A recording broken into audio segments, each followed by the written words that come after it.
You open the fridge. It's fully stocked. You already ate 2 hours ago.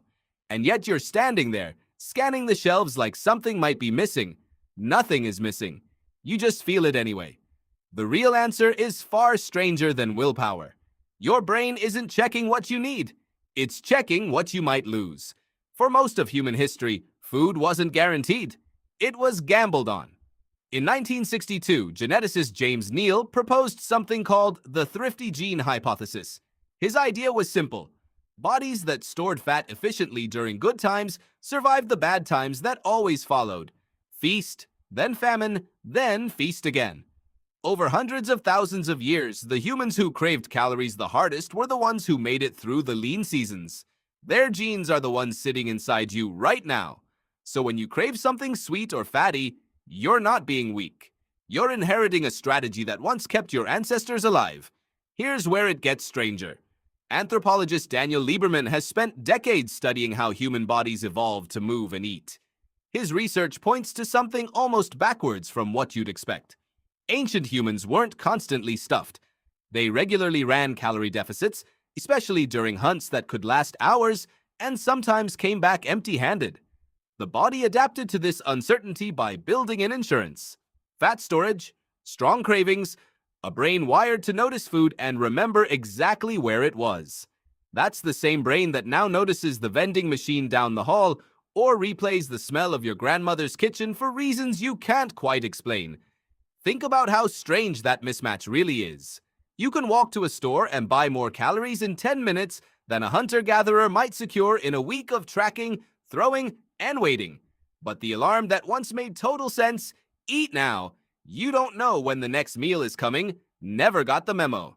It just keeps ringing.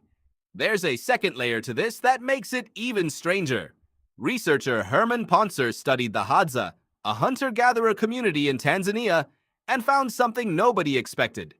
Despite walking for miles every day hunting and foraging, their total daily energy expenditure wasn't dramatically higher than that of sedentary office workers in wealthy countries.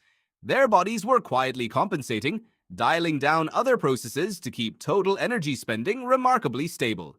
This suggests something almost unsettling. Your metabolism isn't a simple calories in, calories out machine.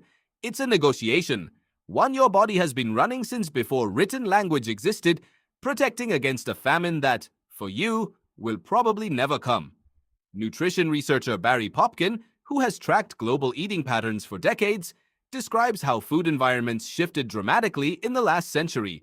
Cheap sugar, refined grains, and constant availability arriving far faster than human biology could adjust. Your ancestors' brain evolved in a world of scarcity. You're living in the first few generations of a species standing in front of permanent abundance, and the wiring hasn't caught up. So the fridge check isn't really about hunger. It's an ancient scan running in the background, an inventory system built for a world where the next meal was never promised. Your ancestors who checked twice, who noticed food and remembered where it was, who craved calories when they had the chance, those are the ones who survived long enough to have you. You're not fighting a lack of discipline every time you feel that pull toward the pantry. You're listening to an old, careful voice that has kept your bloodline alive through droughts, migrations, and winters you'll never have to face. So tonight, when you open the fridge for the second time in an hour, you're not broken, and you're not out of control. You're just an incredibly well-prepared descendant of people who never knew when the next meal was coming, still checking, just in case.